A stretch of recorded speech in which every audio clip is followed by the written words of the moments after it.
Buongiorno a tutti e benvenuti in questo nuovo video. Oggi è una bellissima giornata ed è la giornata perfetta per preparare questo piatto che ancora sul canale non era presente, che è appunto la tagliatelle ai porcini. Cosa andremo a fare? Prima di tutto, come mai la tagliatelle ai porcini? Qui sono difficili da trovare nel supermercato, però ieri mi chiama mio suocero e mi dice: Davide, ma guarda che sono stato nel bosco per caso e ho trovato dei porcini. Li vuoi? Ho detto: certo che li voglio. Infatti ieri mi ha portato una busta che andrò a pulire adesso, fra poco vi farò vedere come, e andrò a realizzare la ricetta della tagliatella ai porcini. Tagliatelle ai porcini che ovviamente non comprerò secca, ma andrò a fare stesso io. Quindi pasta fresca, se mi faccio una tagliatella ai porcini la faccio come Dio comanda, no? Quindi pasta fresca, porcino fresco, ricetta semplicissima ma buonissima. Quindi venite con me. La prima cosa che vado a fare è quella di andare a pulire i funghi porcini. Con un pennellino vado a levare la terra in eccesso, poi con uno spelucchino vado a togliere le parti che sono più terrose, quindi quelle visibilmente meno belle e poi più sporche. Una volta fatto questo divido la cappella dal gambo e vado a sciacquare in acqua fredda. Dopo aver sciacquato in acqua fredda, velocemente bisogna asciugare il fungo, perché il fungo è come una spugna, quindi assorbirà l'acqua velocemente. Per evitare questo dobbiamo asciugarlo in modo molto veloce. Passo subito alla preparazione delle tagliatelle all'uovo, fatte a mano. Vado con 200 g di farina, 2 uova, quindi un uovo ogni 100 g di farina e un pizzico di sale. Mescolo il tutto con un cucchiaio e poi continuo con le mani, quindi a stendere per bene la pasta.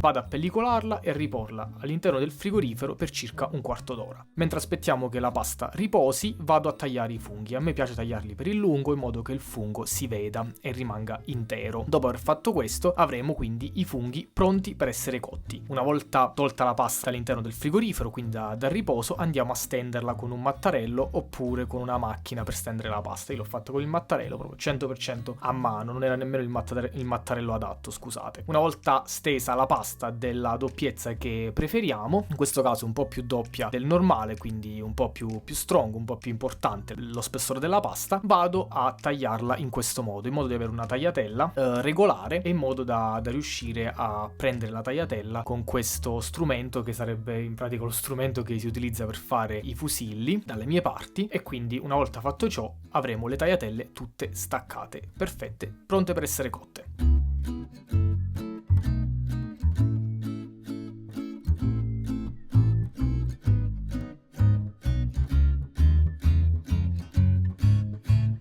Gli ingredienti che utilizzo io per la tagliatella ai porcini sono tagliatella all'uovo fatta a mano, olio extravergine d'oliva, un bicchiere di vino bianco secco, del prezzemolo fresco macinato al momento, 2 spicchi d'aglio e ovviamente i porcini già puliti e tagliati. Se volete potete aggiungere alla fine della ricetta del pecorino romano, del parmigiano per mantecare, io non ne metto, quindi utilizzo solo il gusto dei funghi in purezza, perché è appunto una tagliatella ai funghi porcini, e alcuni aggiungono anche la panna, io non aggiungo panna. È una variante che potete fare, basterà aggiungere la panna dopo aver sfumato col vino bianco i funghi e il gioco è fatto.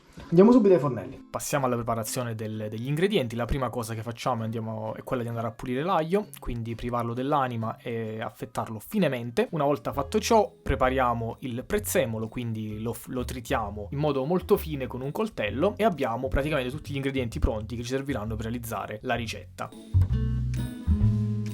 Non ci resta che andare ai fornelli. In una padella preriscaldata andiamo ad aggiungere dell'olio extravergine d'oliva, il nostro aglio precedentemente affettato e io aggiungo un po' di peperoncino. Se vi va, se non vi va non c'è bisogno di metterlo. Faccio andare leggermente l'aglio e il peperoncino come se fosse un'infusione, come al solito, e poi aggiungo i funghi. I funghi dovranno rosolare molto bene, quindi dovranno perdere la loro acqua, in modo da creare quella crosticina al di sotto della padella che poi sarà presa dal vino bianco in sfumatura. Intanto vado a condirli con un po' di pepe e un po' di sale, spadello un po' e lascio cuocere per un tempo che varia in base a quanta acqua è contenuta all'interno del fungo.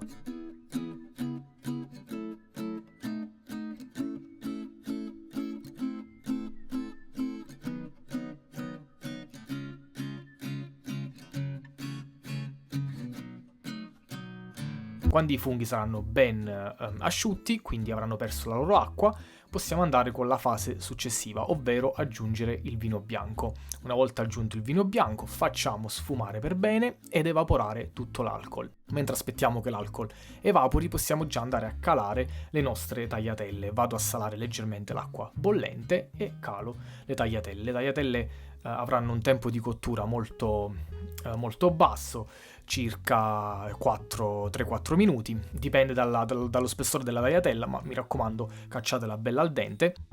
Una volta cacciata la tagliatella dall'acqua, vado ad aggiungerla in padella, aggiungo dell'acqua di cottura e faccio risottare leggermente, quindi creare una bella cremina. Dopo fatto ciò, aggiungo il prezzemolo fresco macinato e faccio continuare leggermente la cottura a fiamma molto vivace.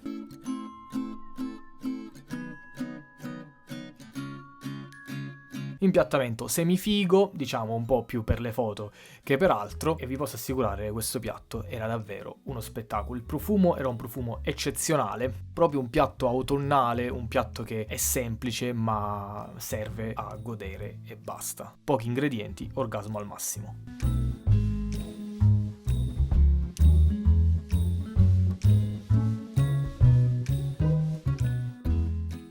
Io direi che è arrivata proprio l'ora dell'assaggio. Non sto più nella pelle. Ovviamente vado a provarla all'interno della padella. Non so perché, ma sa sempre meglio. Andiamo a vedere.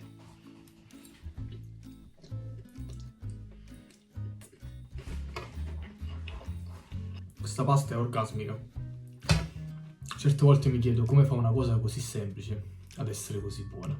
Io vi ringrazio per aver visto il video fino a questo punto. Se il canale vi piace, come sempre, iscrivetevi, lasciate un bel like, un commento e noi ci vediamo in una prossima ricetta. Ciao a tutti!